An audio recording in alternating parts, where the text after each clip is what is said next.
And so if you do really cool stuff, and if Mhm. you've invested all this money in the best equipment, and you've done special training for a certain type of treatment, and you've put in all this effort, but then you don't promote it, nobody knows. And so they go to the chain because the chain's marketing. The chain is every single week in their mailbox saying, come in for a free trial, come in for a risk-free whatever, come in for a free hearing test. And if that's the only thing they see, then guess what? Like, all of that effort that you put into making your practice awesome, nobody knows about it. And it doesn't Yeah. matter because they ended up going to Miracle Year.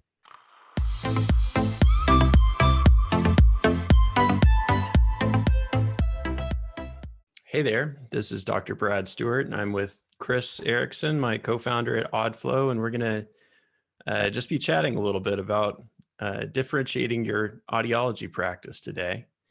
And Chris and I have been talking about this because Chris, in addition to working with Audflow, builds websites for audiology practices. And we were just discussing how this is kind of a recurring theme that keeps coming up. I actually run the audiology sales and marketing Facebook group and posted a poll in there recently. What was the biggest pain point in your practice? And differentiation was head and shoulders above the rest of them. And I think that given the market that we're in right now, the changes that are happening in the market with OTC and managed care and all of these competitive threats that we're experiencing, it's very intuitive and logical that differentiation would be the thing that we're focusing on, because we're kind of at a point where it's either you try to compete on price, which is a losing game, or you differentiate and you provide services that are above and beyond what your competition can do.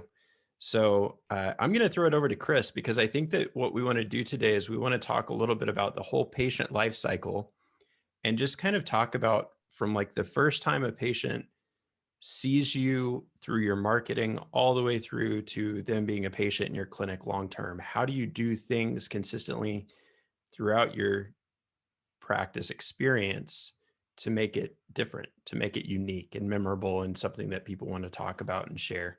So, Chris, why don't you talk a little bit about kind of where you're looking on the web and the website experience and the user experience there, and what can we do to really optimize that to differentiate our practices?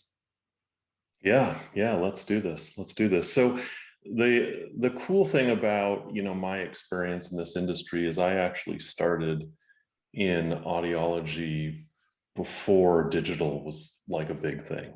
And my first experience in marketing in this industry was with, newspaper and direct mail. And so even though, I'm focused on digital marketing, SEO, web design, that kind of thing, and certainly think about the user experience as it relates to the online world now, there's so many things that I think about that really just sort of broadly apply to all the marketing. And I think the biggest thing that I see out there right now is a sea of sameness, meaning you can go in any market and click through, 10 to 15 websites, many of which are built by the same people, which is fine. But, other than the logos and the color, you can't really tell the difference. They all say they do roughly the same thing. So many of them have the same photos and images, which I think psychologically is quite detrimental. And so if you're a consumer, if you put them in yourself in their shoes, what they're seeing is just everybody's kind of the same. And I think it leads to a lot of confusion. And so there's some confusion, but there's also this tremendous opportunity, because if you can be the one that stands out, and of course we can kind of flesh that out, but if you can be the one that stands out a bit in online world, what you're trying to do is just get someone to stop for a second. This, you're just trying to get someone to stop for a second. And so there's some pretty cool things that you can do, and as we've implemented them, they've been quite successful. And I think one of the reasons why they're really successful is because there aren't that many people really thinking in their marketing about what is everyone else saying versus what we're saying. What are we doing? What makes us different? And let's make sure we're communicating, over communicating, it might seem like, communicating these differences in our market and how we might be different than other options out there. So Yeah. yeah, it's coming up a lot. It really is, this conversation, and I think about this every day. Yeah. Too Well, and I much. think, yeah. And I think as audiologists, we kind of get stuck in this rut of thinking like, okay, so we have this scope of practice of the things that I can do, and the things that I can do are no different than the things that the guy down the road from me can do. And so how do I differentiate when essentially like maybe I follow best practices, maybe, you know, we have equipment that's more advanced. How do I truly actually differentiate? And I think a lot of that comes down to brand, right? Like brand experience, brand feel, brand, just the emotion of the way that your brand feels. And I love the phrase sea of sameness, because when you land on a website that looks cookie cutter, that looks generic and unmemorable, and there's no content that's specific to the provider or that practices systems and processes, if the website doesn't answer your questions, which I think, I think one of the biggest things with a website that we don't think about is, I believe the proper way that we should frame what a website is simply like a salesperson that never sleeps. It's a representative of your company, that if somebody's browsing the internet at 1 o'clock in the morning and they come across your website, that's an opportunity for them to get their questions answered. And so a lot of what I focused on, Chris and Stephanie, Chris's wife, built my website, clearlifehearing.com. And I think they did a stellar job and it looks really good. And a lot of what I tried to do, I read this really good book called They Ask, You Answer, which basically the thesis of the book is, the questions that patients ask when they're in your clinic, right? Like we all know they ask the same questions. It's stuff you could recite in your sleep, and these answers like the back of your hand. So why not record videos answering the common questions, and then on every page in your website that addresses that issue, post that video. That way, for one thing, they start seeing you as a provider over and over again, and you're building trust and credibility. You're becoming like an online celebrity to them. You're also building authority because you're answering their questions. And if you happen to be in their local market, the likelihood that they spend, you know, 30 minutes on your website watching videos and then end up going to the chain down the road because they're cheaper is like non-existent. Like they trust you Yeah, now. I mean, yeah, it's the reason that Dr. Cliff has to turn patients away. I mean, you know, he's created so much content and answered so many questions that now people all over the world trust him. Right. But we can do this in our local market, and we don't have to spend 5 hours every week making YouTube videos. Like simply answer the questions that you already know the answers to in your sleep and post them on your website. Like that's a really good first step to differentiating your website experience. What are your thoughts I on this, totally Chris? agree. Yeah. I mean, as far as the video thing's very powerful. I always tell people, look, like there's a hierarchy of the psychology behind of things that you can add to your website that will give someone the impression that they know you. Once they start to feel like they know you, they're more likely to trust you. They're more likely to pick up the phone and call or fill out a form and come in. And so, first thing I always say, let's start with one thing that works really, really well, and that's a little bit easier than video, which is photos.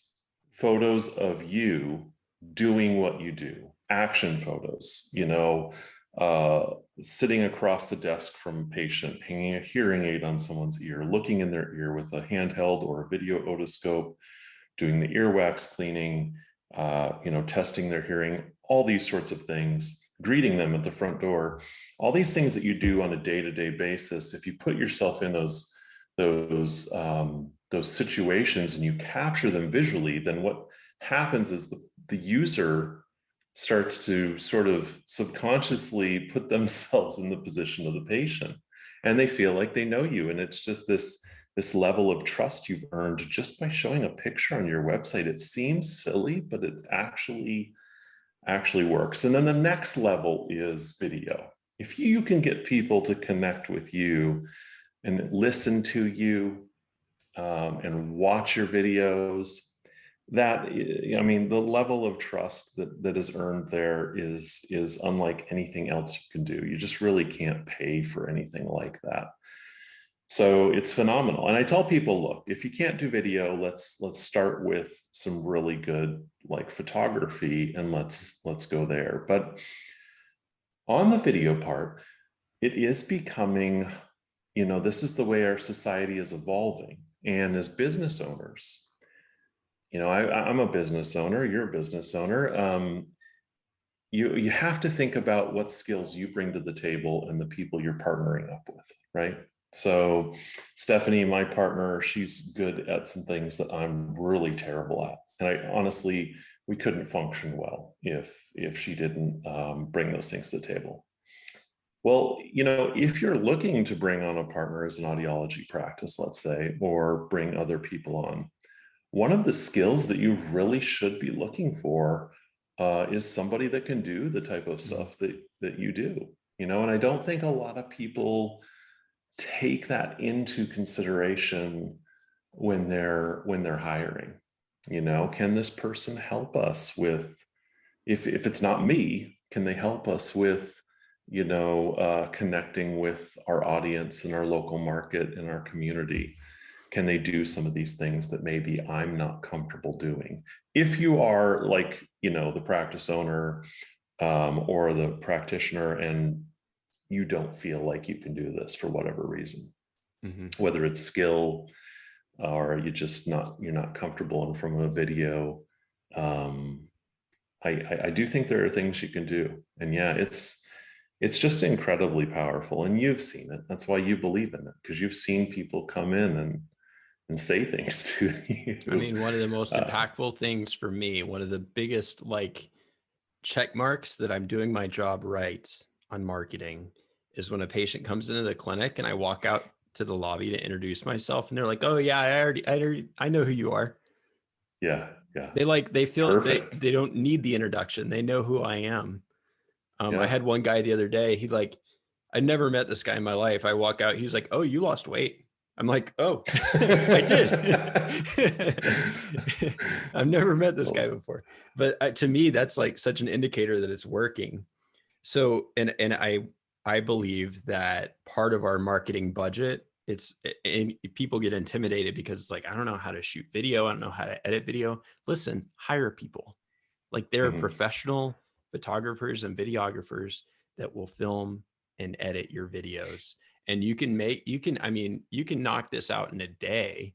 And what I try to do when I'm talking to the camera is I imagine I'm talking to a patient. Like, I actually like envision a patient in front of me. And I just talk as if I was in the consult room. So when people say they're bad on camera, literally the words are already there. You already say these things all the time. So all you have to do is just talk as if you're talking to a patient. I think moving on from this, because I think that that's super valuable. And then the next thing becomes like, how do you differentiate your services when the services you're providing are the same essentially as what other people are providing? And in my opinion and experience, there are a couple of ways that you can do that. One way that's pretty easy is just by offering additional services that other clinics in your market don't typically do.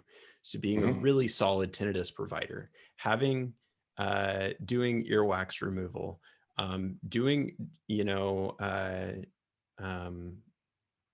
auditory processing testing, seeing pediatrics, like just providing a wider breadth of services so that you can serve more patients. That's going to be a differentiator. Physicians are going to be more likely to refer. there's a lot of reasons why that's beneficial. That's one, and I think that's like the easy one because it's comfortable. It's in our wheelhouse of providing additional clinical services. We've been trained for this, right? I think the Mhm. hard thing for audiologists to wrap our mind around is thinking about how we brand our experience in our clinic. And I think a branded experience, in my opinion, is a really powerful thing. And it's a little bit controversial. Some audiologists actually have pushed back on this, which I understand the pushback, but let me tell you what I'm talking about.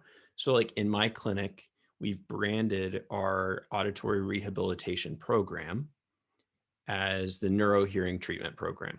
Okay. So all we're doing is we're saying, we typically fit our new patients below a prescription at a comfortable level and gradually build them to full prescription over time using real ear measurement and best practices. And then we have a structured follow-up care plan from there so that we can retrain your brain to hear optimally again. So Mhm. a lot of what we talk about is about brain retraining, neuro hearing, auditory retraining. And because we focus on that aspect of the treatment process, two things happen. One, we're not talking about hearing aids. So they're not price shopping us based on the commodity. We're driving home the value of the service over the product. And then Yeah. two, it kind of makes us harder to price shop because we're so service oriented and we've branded our service in such a way that it feels unique. It feels like what we're doing is something that is tried and tested and works, which is true, right? I think some audiologists get hung up on proprietary naming and Mhm. feeling like that's potentially deceptive. In my opinion, as long as you're not saying things that are actually untrue, like we're the only people in the industry that can do this particular type of treatment, or it's what as long as you're not making stuff up and lying, as long as you're being honest, but Right. you're just branding your treatment process, in my opinion, I feel like by branding that process and by having that as a consistent part of your marketing message throughout the entire, like all of your mailers, all of your emails, all of your website, like, and then when they get into your clinic, the messaging on your posters in your clinic, in your exam rooms, the things that you give to the patient, like all of that stuff, it doesn't have to be brain retraining. That's just what I've done. Maybe there's some other thing that you do. Like I know an audiologist that specializes in working with musicians, and I'm sure she has a proprietary like approach that she takes in treating musicians. Brand that, name that, and then market the branded name because it makes you feel like you're doing something that is unique and different. And probably you are, you know, it could even be something as simple as like using digital impressions. I know some people that really focus on like the custom earpiece component of their business and Yeah. they've branded that part, like just doing things that are unique and differentiated and named and branded. I feel like it's something that makes you feel like in a sea of sameness, it makes you feel like something different. Yeah.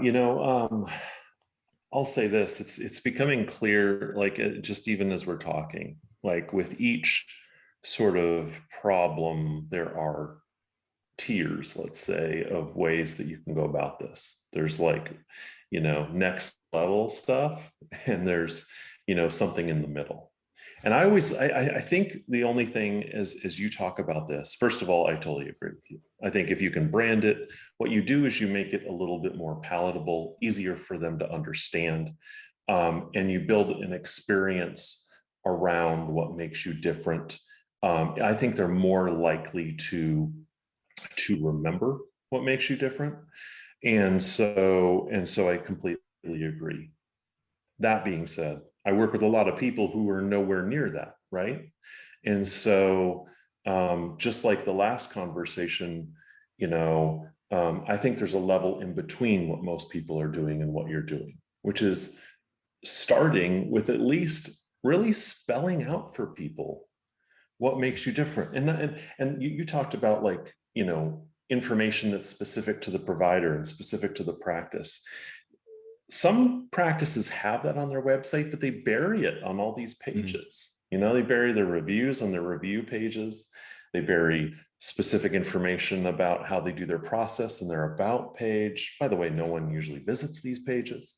And so they make it really hard for people to find. You know, when I work with folks, a lot of times I'll ask them, so talk to me about what makes you different in the marketplace. And we'll usually get a little bit of a conversation about their competitors, what's happening, the competitive landscape. And then they'll start telling me about what makes them different, which is some really compelling stuff. And 9 out of 10 times, this is the first I'm hearing about it. I've already gone through their website and I didn't see any of this information. Yeah, right. And so, but yeah, I think there are a number of ways that you can do this. I don't have an issue with, you know, someone branding the process. I think it's really smart. What you're doing is what a lot of larger companies do, you know, like the bell tones of the world and the corporate, not just in the hearing space, just in any space. The larger companies are going to take things like this and build a brand around a service. A brand isn't just a global brand. It's not just Coca-Cola. It could be a service. It could be, you know, a micro product. It could just be any part of the experience. So, but yeah, no, I totally agree with you there. And I think you've done a really good job of getting that in front of people. But if you don't do that, and if you don't have that, if you don't have a brand, you don't have a name, there still are ways that I think you can get a lot of the benefit of that out of your marketing. But a lot of that has to do, I think, with sitting down and having that conversation first. Well, how are we different? Are we the only non-corporate store in town?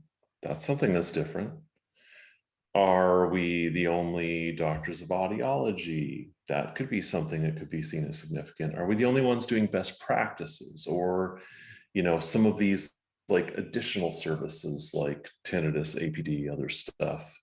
You know, I've worked with people that do some extensive trials for folks and some really cool things that nobody else is doing, or at least not within, you know, their area. And what I find is that for most practices, there is a lot to talk about. Yeah. And they've never done that. And so that's not in their direct mail. The direct mail is about a product, or it's the holidays. Here's a gift certificate or a turkey or a discount, or here's a new product. Here's a gift certificate or a discount or some freebie. It's not about them. And this is where I say, like, the offline, online marketing, I think, you know, you should be using the same approach for a lot of these things. So yeah, well, and I think that, you know, part of the interesting thing would be like if you, the listener, randomly pulled, you know, even 50 of your own patients to say, like, what are the unique things that we do in our practice? It would be super interesting to see what other people perceive that you're doing that's unique. So that's like a different way to think about just like shooting out an email to a few of your really good, loyal patients and just saying like, hey, we're thinking about our company. What do you see? Like, why do you keep working with us? What is it about us that's unique and memorable? They are going to have a perception that's probably actually different than yours, but you could come up with some really compelling and interesting things that you didn't realize you need to be talking about. The one other point I want to make, while it's on my mind, is most of us, if we're doing good work in our clinic, do things that are better or different than our competition, right? So the problem is we don't educate in our marketing about that. And so if you do really cool stuff, and if you've Mhm. invested all this money in the best equipment, and you've done special training for a certain type of treatment, and you've put in all this effort, but then you don't promote it, nobody knows. And so they go to the chain, because the chain's marketing. The chain is every single week in their mailbox saying, come in for a free trial, come in for a risk-free whatever, come in for a free hearing test. And if that's the only thing they see, then guess what? Like, all of that effort that you put into making your practice awesome, nobody knows about it. And it doesn't Yeah. matter, because they ended up going to Miracle Year, you know? Yeah. I don't know if I ever told you this story, but when I was, so I was working for a chain at one point, and managing clinics and in charge of marketing. And a patient came in, and they had a set of hearing aids from us, but they also had a new set of hearing aids on their ear. They brought the other hearing aids in for a cleaning, but they were like in a box, right? They just wanted to, get their hearing aids cleaned. And I remember saying, so I sat down next to him and I said, so, where'd you get those? I think it was like Belltown or something. And this is a long time ago. I'm going to date myself by the answer to my question here. And I said, let me ask you, why did you get these? Like, what made you interested in going to get these? And he said, well, they have these new open fit hearing aids. Mhm. So this was like when Slim Tubes first came out. Mhm. We had open fit hearing Yeah, aids, sure. right? And the guy had come in, and he had been there. And to me, that was such an eye-opening experience, because he was our patient. We had his email address, his phone number, his home address. He had been in the office, and we had not told him, or at least enough to let him know that there was this new thing. And it wasn't even that new. Like, we had had it for over a year probably. Mhm. That there was this, new type of technology that could be better for him. And I'll never forget that. I'll never forget that. And I think it just goes to, like, that psychology you have as a marketer or someone who's running a business, that you think you're over communicating things, but you're not. You Mm-mm. almost never are. Almost never. You almost never are. Yeah. It's actually quite hard. Yeah, I And get so much so, pushback when I was yeah. doing my like marketing automation stuff. I did this email automation stuff with Counselor and Blueprint, and when people were working with me on that, a lot of the comments were like, "That seems like a lot of emails," and I'm like, "Listen, a couple of things might happen. Either they're going to read all of them and they're going to be super informed about everything that's going on in your practice. More realistically, they might open a handful of them and ignore the rest of them. Um, but what's not going to happen is they're not going to get annoyed with you emailing every 3 months or even every month, right? Like, No. nobody's going to get annoyed. Or if they do and they unsubscribe, like, okay. I mean, especially with tested not treated, like, people push back on how much tested not treated follow-up I do. I'm like, listen, they already came to your clinic and didn't move forward. Like, worst case scenario is they just continue to not move forward and maybe unsubscribe Right. from your email list. But best case scenario is you hit a message at the right time with the right messaging, and they say, oh yeah, that's what I need. And they come back in. And that's like Right. 20% of our tested not treated end up moving forward versus 2% industry average. It's because we're doing so much ongoing marketing after that tested not treated appointment. But that difference of 18% of our tested not treateds more than the industry average moving forward, that's like 6 figures in revenue every year, Yeah. like a healthy six Yeah. figures in revenue every year. It would be for just about any practice. That's just, So no, that's tremendous. One thing I wanted to bring up, because you talked about asking your patients, like, what makes you different, right? And I thought about, recently I was working with a practice. We had this conversation, what makes you different? And they actually had a really hard time with this conversation. they just really hadn't thought about it, Yeah. and there wasn't a lot that they could bring up that I felt like was tangible. Mhm. So I said, I'll tell you what we're going to do. We're going to go through your Google reviews and we're Mhm. going to see what they say. And we actually came up with things that they had a lot of Google reviews and they an incredible rating. So people love this person. So just because this person hasn't gone through all the marketing efforts on this doesn't mean they're not an amazing audiologist. Right. And so anyways, there were some clear things that like their patients loved them for. They said, I came here after 10 or 20 years and this is what I experienced and this is what they do different. Like they would say that.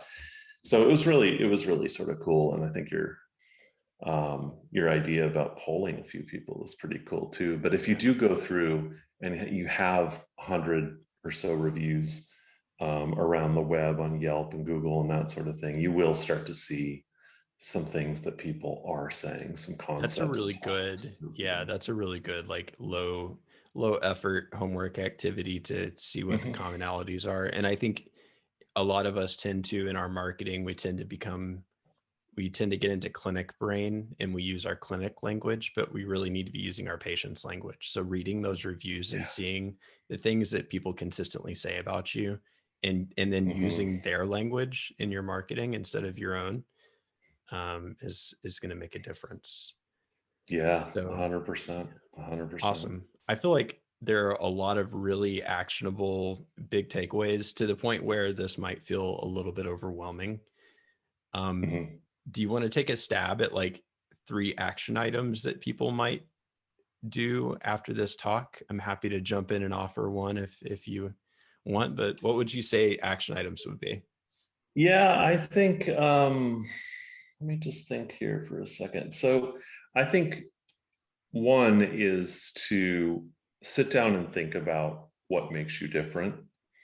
And honestly, let's say there are a few of you working in the practice, Mhm. get together, have a Mhm. brainstorming session where this is really important work. And I know everybody's busy, but it is worth taking a slot out of your day and saying, let's spend 30 minutes working on this.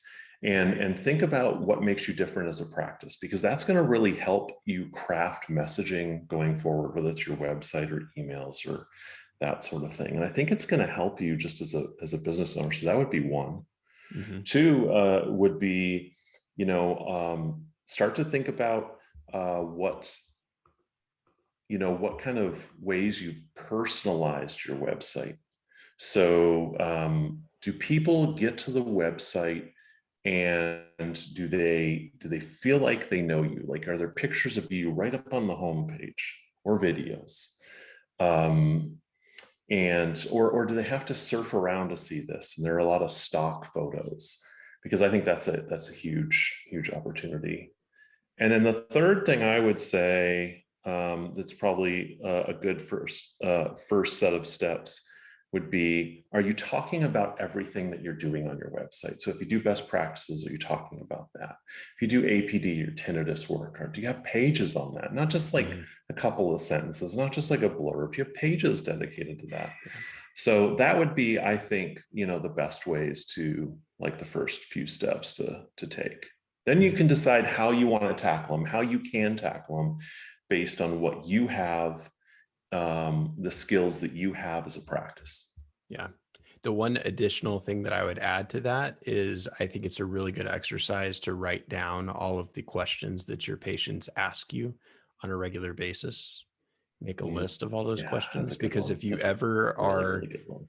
thinking about creating content, even if it's a blog post, like I made a really long blog post about pricing and how pricing works in our practice. And we actually ended up turning it into one of the pages on my website.